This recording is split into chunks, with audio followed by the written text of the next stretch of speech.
Assalamualaikum warahmatullahi wabarakatuh. Alhamdulillahi rabbil alamin. Lahun ni'mah wa lahul fadl wa lahul thana'ul hasan.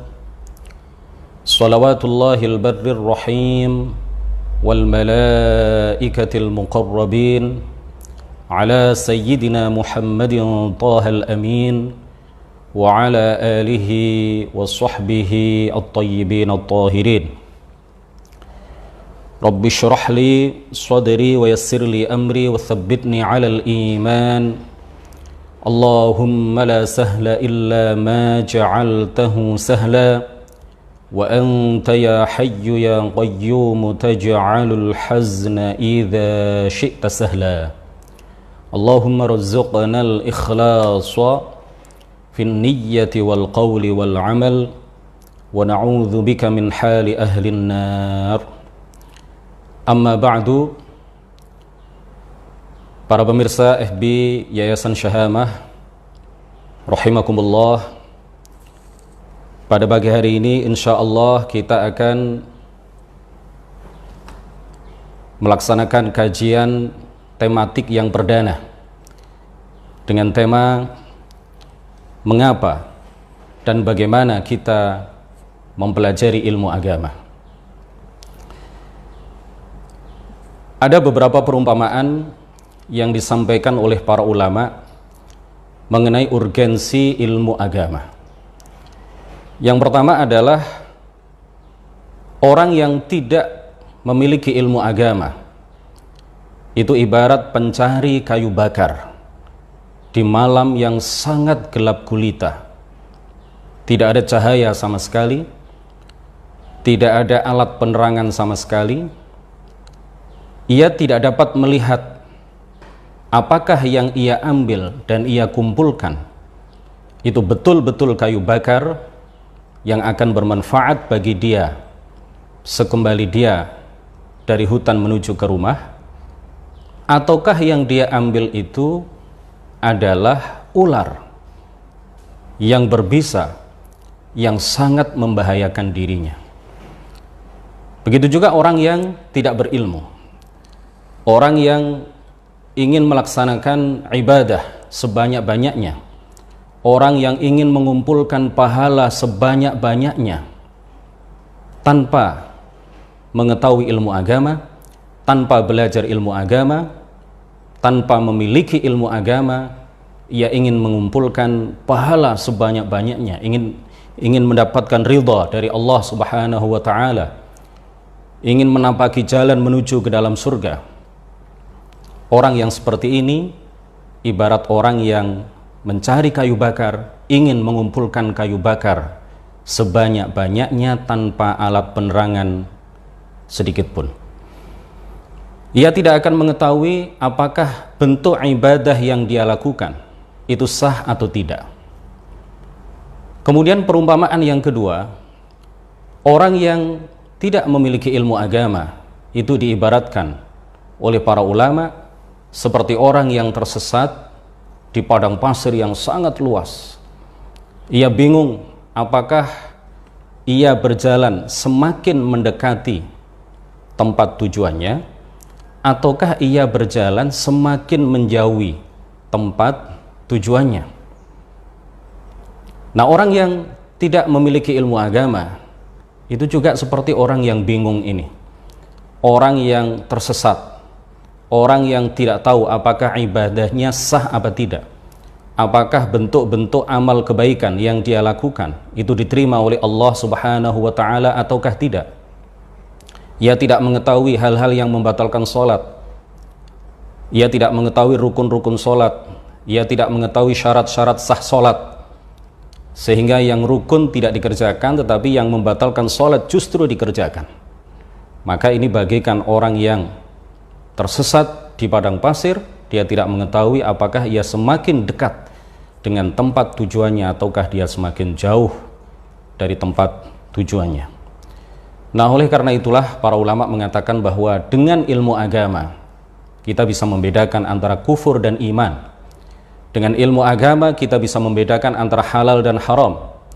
Dengan ilmu agama kita bisa membedakan antara yang hak dan yang batil. Dengan ilmu agama kita bisa membedakan dan memilah antara perkara yang baik dan perkara yang buruk secara syariat. Dengan ilmu agama kita mengetahui bagaimana kita berucap, apa yang seharusnya kita ucapkan, kenapa kita berucap, kenapa kita berbicara. Jika kita diam, kita tahu kenapa kita diam. Bagaimana kita menjual sesuai dengan tuntunan syariat, bagaimana kita membeli sesuai dengan tuntunan syariat, bagaimana kita melakukan akad jual beli, akad sewa menyewa, akad pernikahan, bagaimana kita mengakadkan anak kita sehingga akad nikahnya menjadi sah dengan orang lain, bagaimana kita berbakti kepada kedua orang tua sesuai dengan tuntunan Islam, bagaimana cara kita sesuai dengan apa yang diajarkan oleh para ulama untuk menyambung tali silaturrahim. Dengan ilmu agama kita mengetahui itu semuanya. Tanpa ilmu agama kita tidak akan mengetahui itu semuanya. Di dalam sebuah ayat Al-Quran yang kita semuanya sudah hafal, Allah subhanahu wa ta'ala berfirman, wa qur rabbi zidni ilma, dan katakan wahai Muhammad, wahai Tuhanku, tambahkanlah aku ilmu agama. Di dalam seluruh ayat Al-Quran, Allah subhanahu wa ta'ala tidak memerintahkan kepada nabinya untuk meminta tambahan apapun kecuali perintah Allah kepada beliau untuk memohon kepada Allah tambahan ilmu agama. Ini menunjukkan betapa pentingnya ilmu agama. Ini menunjukkan betapa urgensinya ilmu agama di dalam kehidupan kita. Allah subhanahu wa ta'ala juga menegaskan, wa ma kana al-mu'minuna liyanfiru kaffah falawla nafara min kulli firqatin minhum ta'ifatul liyatafaqahu fid din wa liyunziru qawmahum idza raja'u ilaihim la'allahum yahdharun. Di dalam ayat ini Allah memerintahkan supaya ada sekelompok umat Islam yang liyatafaqahu fid din, memperdalam agama, memahami ilmu agama, sehingga mereka bisa memberikan peringatan, sehingga mereka bisa mengajarkan ilmu agama itu kepada masyarakat Islam secara luas, dan mereka bisa menjaga kemurnian Islam dari pihak-pihak yang tidak bertanggung jawab yang ingin menghancurkan Islam. Kemudian Allah subhanahu wa ta'ala juga berfirman, yarfa'illahu alladhina amanu minkum walladhina utul ilma darajat. Allah subhanahu wa ta'ala mengangkat derajat orang-orang yang beriman dan juga mengangkat derajat orang-orang yang berilmu. Di antara orang-orang yang beriman itu darajat, dengan derajat yang berlipat ganda. Allah subhanahu wa ta'ala juga berfirman, syahidallahu annahu la ilaha illa huwa wal malaikatu wa ulul ilmi qa'iman bil qist la ilaha illa huwal azizul hakim. Di dalam ayat ini Allah subhanahu wa ta'ala menyebutkan zatnya, menyebutkan nama Allah, kemudian setelah itu nama malaikat, kemudian setelah itu Allah subhanahu wa ta'ala menyebutkan ulul ilm, yaitu para ulama. Ini menunjukkan betapa para ulama memiliki derajat yang agung menurut Allah subhanahu wa ta'ala. Allah juga menegaskan di dalam ayat yang lain, qul hal yastawil ladzina ya'lamuna wal ladzina la ya'lamun. Katakan wahai Muhammad, tidaklah sama antara orang yang berilmu dengan orang yang bodoh. Tidaklah sama antara orang yang berilmu, antara para ulama dengan orang-orang yang tidak memiliki ilmu agama. Bagaimana mungkin sama, sedangkan orang yang berilmu dan mengamalkan ilmunya, al-ulama al-amilun, adalah orang yang paling takut dan paling bertakwa kepada Allah subhanahu wa ta'ala. Tanpa ilmu dan tanpa mengamalkan ilmu, seseorang tidak akan bisa takut sesuai dengan tuntunan syariat Islam kepada Allah subhanahu wa ta'ala. Tanpa ilmu dan tanpa amal, maka seseorang tidak mungkin mencapai derajat takwa kepada Allah subhanahu wa ta'ala. Inna akramakum indallahi atqakum. Sesungguhnya orang yang paling mulia di antara kalian adalah orang yang paling bertakwa di antara kalian. Dan takwa tidak bisa diraih kecuali dengan al-ilm wal amal. Innama yakhshallaha min ibadihi al-ulama. Yang takut kepada Allah hanyalah para ulama yang mengamalkan ilmunya. Orang yang tidak berilmu, dia tidak akan bisa takut dan tidak akan mungkin mencapai derajat takwa kepada Allah Subhanahu wa ta'ala. Bagaimana mungkin sama antara orang yang berilmu dengan orang yang tidak berilmu? Sedangkan Rasulullah Shallallahu Alaihi Wasallam memberikan berita kepada kita, memberikan kabar kepada kita bahwa al-ulama'u warathatul anbiya. Para ulama adalah pewaris para nabi. Wa innal anbiya lam yuwarrithu dinaran wala dirhama, innama warrathul ilma. Faman akhadha bihi akhadha bihadhdhin wafir. Dan para ulama itu mewarisi apa dari para nabi? Para nabi tidak mewariskan dinar, tidak mewariskan dirham, tidak mewariskan harta, tetapi yang mereka wariskan adalah ilmu. Dan yang diwarisi ilmu oleh para nabi adalah para ulama. Yang mewarisi ilmu dari para nabi adalah para ulama. Faman akhadha bihi akhadha bihadhdhin wafir. Dan barang siapa yang mengambil bagian ini, barang siapa yang termasuk dalam golongan para ulama, dalam golongan orang-orang yang berilmu, maka dia telah mengambil bagian yang banyak, artinya dia mendapatkan keberuntungan yang besar di akhirat. Rasulullah Shallallahu Alaihi Wasallam di dalam banyak sekali hadis juga memberitahukan kepada kita mengenai keutamaan orang yang berilmu, orang yang menuntut ilmu, keutamaan ilmu, keutamaan orang yang mengajarkan ilmu agama.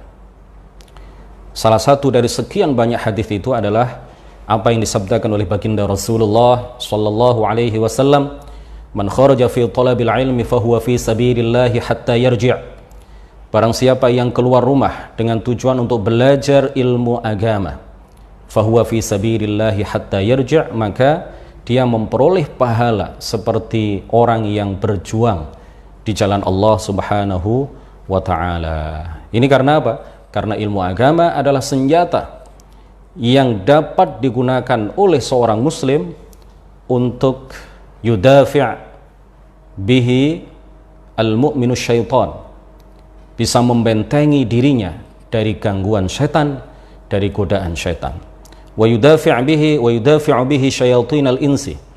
Kemudian dengan ilmu agama seorang mukmin juga bisa menjadikan ilmu agama itu sebagai senjata untuk membela dirinya, untuk membentengi dirinya dari godaan para syaitan dari golongan manusia, dan juga bisa membentengi dirinya, menyelamatkan dirinya dari godaan dan gangguan hawa nafsunya, dan juga bisa membedakan ma yanfa'uhu fil akhirah wa ma yadurruhu.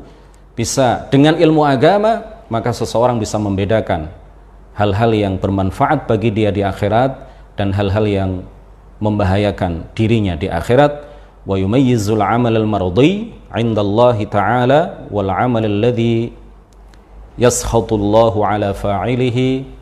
Dengan senjata ilmu agama seseorang bisa membedakan antara perbuatan yang diridhai oleh Allah Subhanahu wa ta'ala dengan perbuatan yang dimurkai oleh Allah Subhanahu wa ta'ala. Dalam beberapa hadis juga dijelaskan bahwa orang yang berilmu maka dia akan mendapatkan doa istighfar dari penduduk langit dan orang-orang mukmin di bumi, serta al-hitan fil bahr, ikan-ikan yang ada di lautan, para malaikat yang ada di langit, para malaikat yang ada di bumi. Mereka semuanya akan beristighfar bagi para ulama, bagi orang-orang yang berilmu. Di dalam hadis yang lain, Rasulullah Shallallahu Alaihi Wasallam juga menegaskan kepada kita semuanya bahwa fadlul alimi 'alal 'abidi ka fadli 'ala adnakum. Keutamaan orang yang berilmu atas orang yang ahli ibadah adalah seperti keutamaanku dibandingkan dengan orang yang paling rendah di antara kalian. Orang yang berilmu, yang mengamalkan ilmunya, dibandingkan dengan orang yang ahli ibadah, yang ibadahnya didasarkan pada ilmu, tetapi dia tidak memiliki ilmu yang lebih dibandingkan dengan orang yang pertama, itu bagaikan perbandingan antara Rasulullah Shallallahu Alaihi Wasallam dengan orang yang paling rendah derajatnya di antara umat beliau. Kemudian di dalam hadis yang lain Rasulullah juga menegaskan, wa inna fadlal alimi 'alal 'abidi ka fadlil qamari 'ala sa'iril kawakib. Dan sesungguhnya keutamaan orang yang alim, orang yang berilmu, yang mengamalkan ilmunya atas orang yang ahli ibadah, yang melakukan ibadah dengan dasar ilmu, kafadlil qamari 'alal kawakib, bagaikan perbandingan antara bulan dengan seluruh bintang yang ada di langit. Bulan paling terang cahayanya, sedangkan bintang-bintang yang ada di langit cahayanya tidak seterang bulan. Para pemirsa NO Online rahimakumullah, keutamaan ilmu ini sebenarnya cukup untuk menjadi bukti bahwa ilmu itu memiliki keutamaan yang agung, bahwa orang yang tidak berilmu, orang yang bodoh itu kalau dianggap berilmu maka dia akan bahagia, maka dia akan merasa senang. Ya, orang itu kalau dianggap memiliki sesuatu yang sebenarnya tidak dimiliki, itu biasanya dia akan menolak, tetapi tidak dengan ilmu. Jadi bukti bahwa ilmu itu memiliki keutamaan yang luar biasa. Orang yang bodoh sekalipun itu kalau dianggap dia berilmu, kalau disebut sebagai orang yang berilmu, maka dia akan bahagia. Dia tidak akan menolak, justru dia akan bahagia, dia akan senang. Sedangkan orang yang bodoh, yang tidak berilmu, kalau dia dianggap tidak berilmu, pasti dia akan menolak. Jadi orang yang tidak berilmu, kalau dia dianggap berilmu, dia akan senang. Sedangkan orang yang tidak berilmu, jika kemudian dikatakan bahwa dia adalah orang yang bodoh, maka dia pasti akan menolak. Ini menunjukkan betapa ilmu itu memiliki keutamaan yang luar biasa.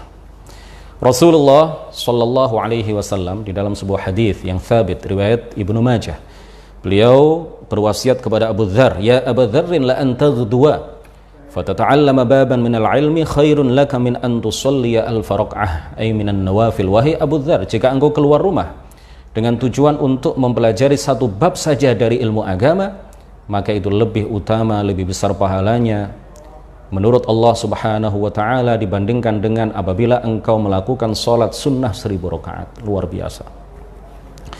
Kemudian di dalam hadis yang lain Rasulullah Shallallahu Alaihi Wasallam juga menegaskan, ma'ubidallahu bisyai'in afdala min fiqhin fid din.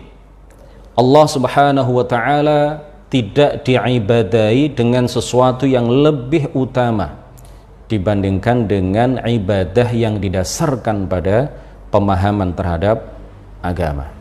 Di dalam hadis lain Rasulullah Shallallahu Alaihi Wasallam sebagaimana diriwayatkan oleh Imam Al-Bukhari, man yuridillahu bihi khairan, beliau bersabda, man yuridillahu bihi khairan yufaqihu fid din.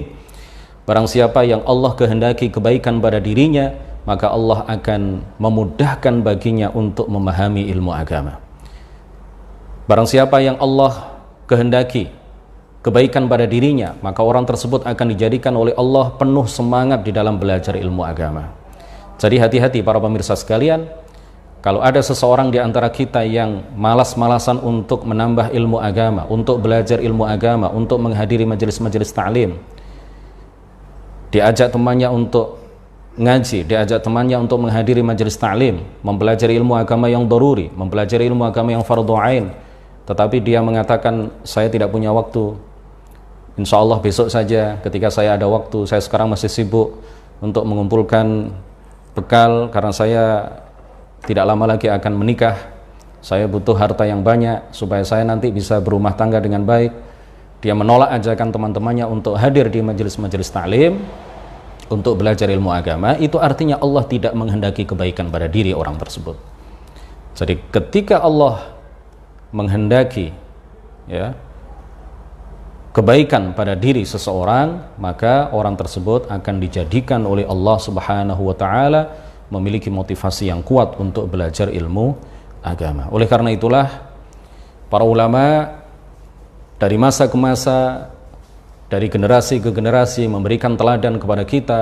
Mereka adalah orang-orang yang sungguh-sungguh punya motivasi yang tinggi di dalam mengumpulkan ilmu sebanyak-banyaknya dan kemudian mengamalkan ilmu-ilmu yang mereka pelajari. Al-Imam Asy-Syafi'i radhiyallahu anhu, beliau memberikan nasihat kepada kita, innal ishtighala bi talabil ilmi afdalu ma tunfaqu fihi nafaisul awqat. Menyibukkan diri dengan belajar ilmu agama itu adalah sesuatu yang paling utama untuk mengisi waktu-waktu berharga kita. Jadi waktu yang paling berharga adalah waktu di mana kita mengisinya dengan hal-hal yang bermanfaat, di antaranya adalah mempelajari ilmu agama. Dengan ilmu agama, maka kita bisa menjaga diri kita dan menjaga orang lain, menjaga keluarga kita. Oleh karena itulah para ulama mengatakan ilmuddin hayatul Islam. Ilmu agama itu adalah hidupnya Islam. Karena dengan ilmu agama kita bisa menjaga diri kita. Dengan ilmu agama kita bisa menjaga keislaman kita. Dengan ilmu agama kita bisa menjaga keislaman keluarga kita. Dengan ilmu agama kita bisa menjaga keislaman orang lain yang kita cintai, masyarakat luas. Inilah yang dimaksud dengan ilmuddin hayatul Islam. Artinya dengan ilmu agama kita bisa menjaga keislaman kita dan keislaman orang lain. Ilmuddin hayatul Islam itu juga dimaknai oleh para ulama, dengan ilmu agama maka kemurnian Islam akan bisa dijaga. Kemurnian syariat Islam akan bisa dijaga. Kemurnian akidah yang diajarkan oleh Rasulullah dan para sahabatnya akan bisa dijaga, dilestarikan. Ilmuddin hayatul Islam. Para pemirsa FB Yayasan Syahamah rahimakumullah, di dalam sebuah hadis juga Rasulullah menjelaskan kepada kita, wala faqihun wahidun asyaddu 'ala syaitani min alfi 'abid. Satu orang yang paham ilmu agama, satu orang yang memiliki ilmu agama itu lebih berat bagi syaitan untuk menggodanya dibandingkan dengan apabila syaitan itu menggoda 1000 orang yang ahli ibadah. Dengan ilmu agama seseorang bisa membentengi dirinya dari godaan-godaan syaitan. Tanpa ilmu agama, sebanyak apapun ibadah, bentuk-bentuk ibadah yang dilakukan, maka mudah sekali bagi syaitan untuk menggelincirkan orang ini. Sayyiduna Ali radhiyallahu anhu wa karrama wajhah pernah berpesan kepada Kumail ibn Ziyad, ihfaz ma aqulu laka, ihfaz ma aqulu laka, al-qulubu aw'iyatun khairuha aw'aha, an-nasu thalathah, kata beliau. Manusia itu ada 3 kelompok. Manusia itu ada 3 bagian. Fa'alimun rabbaniyun, yang pertama adalah orang yang berilmu yang rabbani, yang mengamalkan ilmunya. Orang yang alim dan amil bi'ilmihi, orang yang berilmu dan sekaligus mengamalkan ilmunya. Ini bagian yang pertama dari manusia. Kemudian bagian yang kedua, kelompok yang kedua dari umat manusia adalah wa muta'allimun ala sabili najah, orang-orang yang belajar ilmu agama, yang menapaki jalan keselamatan dengan ilmu agama. Kemudian bagian yang ketiga, jangan sampai kita masuk dalam bagian ketiga ini, wahamajun ra'a'un atba'u kulli na'iq, orang yang bingung, tidak punya pegangan, ikut-ikutan, ya, yamiluna ma'a kulli rih, dia akan mengikuti setiap arah angin itu kemana condongnya, maka dia akan condong ke arah angin tersebut. Tidak punya pegangan, tidak punya pedoman, karena dia tidak punya ilmu agama. Lam yastadhi'u binuril ilmi, mereka tidak tersinari dengan sinar ilmu. Syekh Abdullah Al-Haruri, mursyid kita, memberikan nasihat kepada kita bahwa ilmuddin hayatul qulub, biduni ilmiddin la hayata lil qulub. ilmu agama itu adalah hayatul qulub.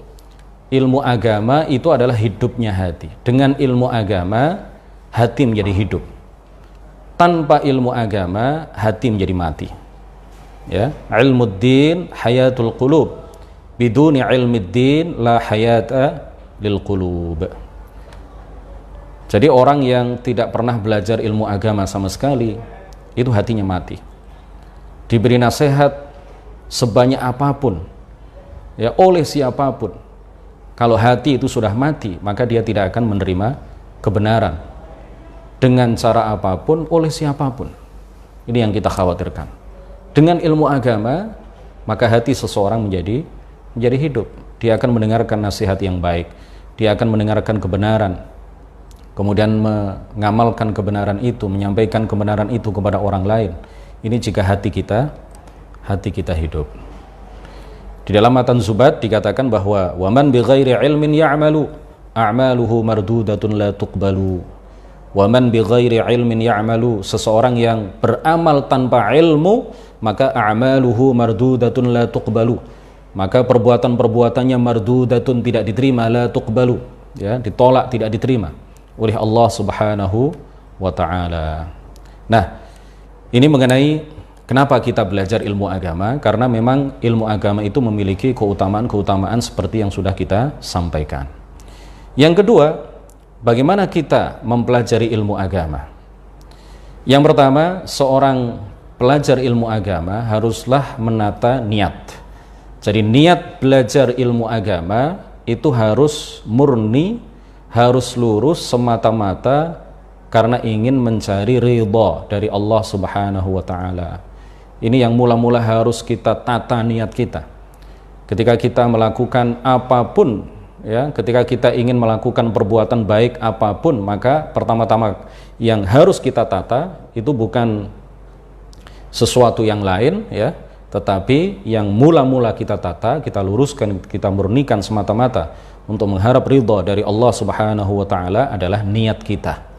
Jadi bukan niat belajar ilmu itu bukan untuk supaya kita tenar, untuk mencari popularitas, untuk mencari ketenaran, untuk menjadi pemimpin di masa depan, supaya nanti menjadi anggota DPR dan lain sebagainya. Kalau kita sudah berilmu agama, kita nanti mendapat pengikut yang banyak. Dari pengikut yang banyak itulah kemudian kita mendapatkan harta yang banyak. Niat belajar ilmu agama bukan itu.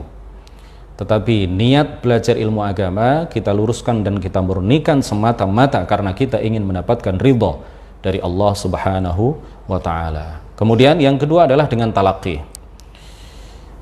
Ya, bukan dengan mutolaah sendiri. Harus ada gurunya, harus ada pembimbingnya. Kalau ilmu-ilmu yang tidak ada kaitannya dengan agama, misalkan tidak ada kaitannya dengan kehidupan akhirat, ilmu-ilmu keduniaan, ya, seseorang tidak dianggap ahli dalam ilmu tersebut kecuali apabila dia mempelajari ilmu itu dari seorang guru yang membimbing dia mulai dari nol sampai dia pakar dalam keilmuan tersebut, lebih-lebih ilmu agama, lebih-lebih ilmu yang ada kaitannya dengan kehidupan di akhirat. Kita tidak rela apabila kita misalkan pergi ke seseorang yang dianggap dokter oleh banyak orang, tetapi kemudian kita mendapatkan informasi yang valid dari banyak orang bahwa orang itu disebut dokter tanpa belajar ilmu di fakultas kedokteran. Dia hanya menelaah buku, dia hanya belajar dari internet, dia hanya membuka-buka buku kedokteran tanpa bimbingan seorang dosen, tanpa bimbingan seorang ahli. Kita tidak mau untuk pergi, ya, ketika kita sakit minta resep ke model dokter yang seperti itu. Apalagi kalau ini berkaitan dengan ilmu yang berkaitan dengan iman dan kufur, ilmu yang berkaitan dengan halal dan haram, ilmu yang berkaitan dengan surga dan neraka, ilmu yang berkaitan dengan kehidupan di akhirat, kehidupan abadi, kebahagiaan abadi di akhirat, kesengsaraan abadi di neraka di akhirat. Kalau ilmu yang berkaitan dengan hal-hal yang bersifat duniawi saja kita harus hati-hati, maka lebih-lebih lagi ilmu yang berkaitan dengan agama. Rasulullah Shallallahu Alaihi Wasallam memberikan teladan kepada kita bahwa beliau juga talaqi kepada malaikat Jibril. Para sahabat memberikan teladan kepada kita bahwa mereka juga adalah orang-orang yang belajar ilmu agama secara talaqi dengan bimbingan Rasulullah Shallallahu Alaihi Wasallam. Dan Rasulullah memerintahkan kepada kita untuk mempelajari ilmu agama secara talaqi, face to face, ya, belajar kepada seorang guru yang membimbing kita di dalam mempelajari ilmu agama. Di dalam sabda beliau, ya ayyuhan nas ta'allamu fa innamal ilmu bitta'allum wal fiqhu bittafaqquh. Wahai manusia, belajarlah kalian ilmu, fa innamal ilmu bitta'allum, karena ilmu agama itu harus dipelajari dengan cara talaqi kepada guru yang terpercaya. Oleh karena itulah Al-Hafidh Al-Imam An-Nawawi Muhyiddin Ibnu Syaraf rahimahullah mengatakan la yajuzu istifta'u ghairil alimi thiqah. Tidak boleh kita meminta fatwa kepada selain orang yang berilmu yang terpercaya. Ya, nggak boleh kita belajar kepada sembarang orang. Kita harus memastikan bahwa kita belajar kepada orang yang terpercaya, kepada guru yang bersanad, kepada guru yang memang belajar kepada gurunya, gurunya belajar kepada gurunya, dan begitu seterusnya sampai bersambung kepada sahabat, sampai bersambung kepada Rasulullah Shallallahu Alaihi Wasallam. Sebagian ulama salaf mengatakan la taqra'ul Qur'ana 'alal mushafiyyin, janganlah kalian belajar Al-Qur'an kepada orang-orang yang mushafiyyin, orang-orang yang hanya belajar Al-Qur'an dengan membaca Al-Qur'an tanpa belajar kepada guru pembimbing. Wala ta'khudhul ilma minas suhufiyyin atau minas suhafiyyin, dua-duanya benar, suhufiyyin atau suhafiyyin. Dan janganlah kalian belajar ilmu, belajar hadis, belajar ilmu agama dari suhufi, ya, suhufi atau as-suhafi alladhi ya'khudh al-hadis atau ilmu ad-din minal kutub, orang yang hanya belajar ilmu agama atau ilmu hadis atau ilmu agama yang lain dari kitab tanpa bimbingan seorang guru. Ya, para ulama salaf mewanti-wanti kita supaya kita tidak belajar ilmu agama kepada orang-orang yang hanya menelaah kitab, belajar secara otodidak. Mereka tidak punya guru di dalam mempelajari ilmu agama. Pernah terjadi, ya, ada seseorang yang hanya belajar ilmu dari menelaah buku-buku dari internet, dari Google. Dia kemudian mengatakan bahwa Rasulullah pernah ingin bunuh diri. Nah, ini adalah perkataan kufur. Ini adalah perkataan kufur. Dia hanya membaca sebuah kitab, ya, kebetulan yang dibaca adalah kitab Sahih Al-Bukhari. Dia merasa dirinya sudah belajar bahasa Arab. Dia merasa bahwa dirinya telah mempelajari nahwu, mempelajari shoraf. Dia menganggap dirinya paham mengenai apa yang dia baca. Memang ada hadis, ya, yang diriwayatkan oleh Imam Bukhari, Al-Imam Al-Bukhari meriwayatkan bahwa ketika wahyu dari Allah Subhanahu wa taala lama tidak turun kepada Rasulullah Shallallahu Alaihi Wasallam, ya, beberapa lama tidak turun wahyu, Rasulullah sangat rindu sekali untuk menerima wahyu kembali dari Allah Subhanahu wa taala melalui perantaran malaikat Jibril. Kemudian Rasulullah ingin menjatuhkan dirinya dari puncak gunung. Nah, ini kemudian dipahami oleh orang yang tidak berilmu tadi dengan makna bahwa Rasulullah pernah ingin bunuh diri. Nah, ini kan karena memang dia membaca hadis ini secara otodidak, tidak mempelajari hadis ini, ya, tidak mengkaji hadis ini dengan bimbingan seorang guru, sehingga dia memiliki pemahaman yang sangat fatal, kesimpulan yang sangat berbahaya bagi dirinya, dan itu menjatuhkan dia ke dalam kekufuran, yaitu keyakinan dia dan kesimpulan dari apa yang dia baca, hadis yang diriwayatkan oleh Imam Al-Bukhari itu, kemudian dia simpulkan bahwa Rasulullah pernah ingin bunuh diri. Padahal yang disampaikan oleh para ulama hadis, yang dimaksud bahwa Rasulullah ingin menjatuhkan dirinya dari puncak gunung karena lama tidak menerima wahyu dari Allah melalui perantaran malaikat Jibril, itu karena Rasulullah yakin bahwa ketika Rasulullah menjatuhkan dirinya dari puncak gunung itu, maka beliau tidak akan celaka. Beliau yakin bahwa Allah akan menyelamatkan dirinya. Ini hanya untuk litakhfif asyauq, ya, al-hasil, ya, min apa, dari lamanya wahyu itu tidak turun kepada kepada beliau. Jadi beliau hanya ingin meringankan rasa rindu, mengobati rasa rindu, ingin apa? Meringankan rindu berat beliau, ya, karena wahyu itu sangat ditunggu-tunggu oleh beliau, tetapi juga tidak kunjung dibawa oleh malaikat Jibril kepada beliau. Akhirnya beliau punya keinginan seperti itu. Kemudian Al-Imam Abu Hayyan Al-Andalusi, ya, An-Nahwi, beliau sering melantunkan sebuah bait-bait syair, ya, yang berbunyi seperti ini. Yadhunnul ghumru annal qutba tahdi akha fahmin li idrakil ulumi wa ma yadril jahulu bi anna fiha ghawamid hayyarat aqlal fahimi idza rumtal uluma bi ghairi shaykhin dalalta 'anis siratil mustaqimi wa taltabisul ulumu 'alayka hatta tasira adalla min tumal hakimi. Yadhunnul ghumru, al-ghumru itu artinya adalah al-jahil alladhi lam yujarrib al-umur, ya, orang bodoh yang tidak punya pengalaman sama sekali. Jadi orang bodoh yang tidak punya pengalaman, orang yang tidak berilmu, dia mengira bahwa koleksi kitab itu saja bisa menjadikan dia pintar, bisa menjadikan dia mendapatkan petunjuk dari Allah Subhanahu wa taala. Ya. Akhafah min li idrakil ulumi, dengan hanya mengoleksi kitab, maka orang yang bodoh tadi mengira bahwa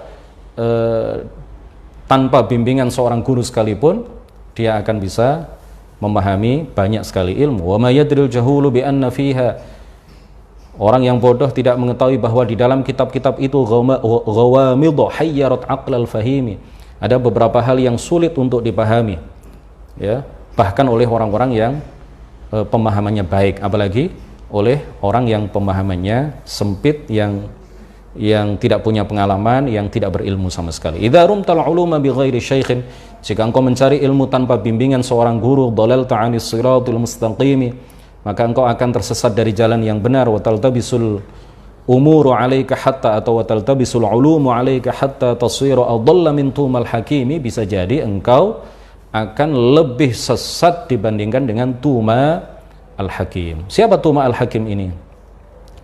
Tuma al-Hakim ini adalah orang yang sering-sering disebut, ya, oleh para ulama sebagai contoh orang yang bodoh, yang tidak berilmu, tetapi dia berani untuk melakukan tindakan-tindakan yang tanpa dasar ilmu. Jadi dia ini seorang tabib, ya, tetapi dia belajar ilmu ketabiban itu bukan dengan bimbingan seorang tabib sebelumnya, seorang dokter sebelumnya, tetapi dia hanya membaca-baca buku. Nah, dengan sebab kebodohannya banyak orang yang mati. Banyak orang yang datang ke dia ingin sembuh, orang sakit datang kepada dia ingin sembuh, tapi ternyata malah mati. Suatu ketika dia membaca di sebuah buku ketabiban, buku at-tib, ya, kedokteran. Dia membaca bahwa ada sebuah hadis yang disabdakan oleh baginda Rasulullah sallallahu alaihi wasallam, al-habbatus sauda'u shifaa'un min kulli da'. Jinten hitam itu adalah obat bagi segala macam penyakit. Nah, ternyata buku itu salah tulis, ya, salah cetak. Mestinya tertulis al-habbatus sauda dengan huruf ba, tetapi yang tertulis di buku itu, ya, ketambahan satu titik sehingga ba menjadi ya, sehingga kemudian orang itu, ya, Tuma al-Hakim ini, tabib yang belajar ilmu kedokteran hanya dengan menelaah kitab-kitab kedokteran tanpa bimbingan seorang dokter sebelumnya, dia kemudian membaca al-hayyatus sauda'u shifa'un min kulli da', ya, apa, al-hayyah beda dengan al-habba. Al-habbatus sauda artinya adalah jinten hitam, sedangkan al-hayyatus sauda itu artinya adalah ular hitam. Nah, dia kemudian meyakini itu karena ini adalah hadis tertulis di dalam sebuah kitab karangan seorang ulama yang ahli kedokteran Islami. Dia kemudian mengamalkan apa yang dia pahami itu, dengan sebab itu kemudian dia menjadikan banyak pasiennya meninggal dunia. Kemudian yang ketiga, Jadi yang pertama tadi apa? Menata niat. Kemudian yang kedua adalah belajar ilmu agama itu harus dengan cara talaqi, tidak boleh hanya dengan menelaah kitab. Ada pertanyaan, kalau seperti ini Ustadz gimana? Ya, belajar ilmu agama melalui video di Facebook seperti ini. Kalau kita sudah mengenal betul orang yang ada di dalam kajian Facebook itu atau kajian YouTube itu, kita tahu beliau belajarnya di mana, belajarnya kepada siapa, beliau thiqah, beliau terpercaya, beliau tidak mengatakan kecuali sesuatu yang sudah dipelajari dari guru-gurunya. Kita tahu bahwa beliau adalah orang yang memiliki sanad keilmuan, yang belajar kepada gurunya, gurunya juga belajar kepada guru sebelumnya, dan begitu seterusnya. Dia memiliki mata rantai sanad yang bersambung sampai Rasulullah Shallallahu Alaihi Wasallam. Kalau kita sudah tahu betul orang yang menyampaikan kajian meskipun lewat internet, ya, melalui video atau wasilah-wasilah yang lain, ya, melalui Facebook, melalui YouTube atau video call dan lain sebagainya, maka itu sudah dianggap sebagai talaqi. Yang ketiga, guru yang kita ambil ilmu agama darinya adalah seorang guru yang harus rabbani, guru yang mengamalkan ilmunya. Jadi bukan sembarang guru. Yang ketiga, bagaimana kita belajar ilmu agama? Yang ketiga adalah kita cari guru yang betul-betul rabbani. Rabbani itu adalah orang yang alim, yang mengamalkan ilmunya. Kemudian di Sahih Al-Bukhari dikatakan bahwa rabbani itu adalah alladzi yurabbin nasa bisigharil ilmi qabla kibarihi, yang mengajarkan ilmu yang kecil-kecil terlebih dahulu sebelum ilmu yang besar-besar. Para pemirsa FB Yayasan Syahamah yang mudah-mudahan semuanya dirahmati oleh Allah Subhanahu wa taala. Sejatinya ini tadi saya ingin memulai jam 9, tapi karena ada kendala teknis sehingga kajian melalui live streaming di FB Yayasan Syahamah ini tertunda sampai jam 9 lebih berapa tadi. Perkiraan saya tema ini bisa kita selesaikan pada pertemuan yang pertama ini, tapi ternyata ini sudah jam 10. Tema belum habis.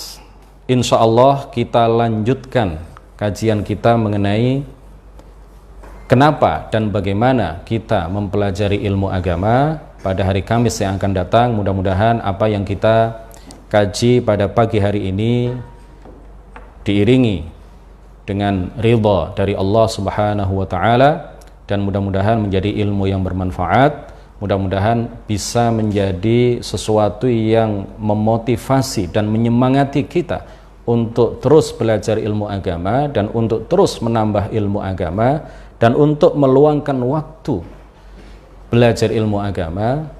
Jadi jangan menunggu waktu luang ketika kita ingin belajar ilmu agama, tetapi kita luangkan waktu untuk mempelajari ilmu agama. Mudah-mudahan bermanfaat. Kurang lebihnya mohon maaf.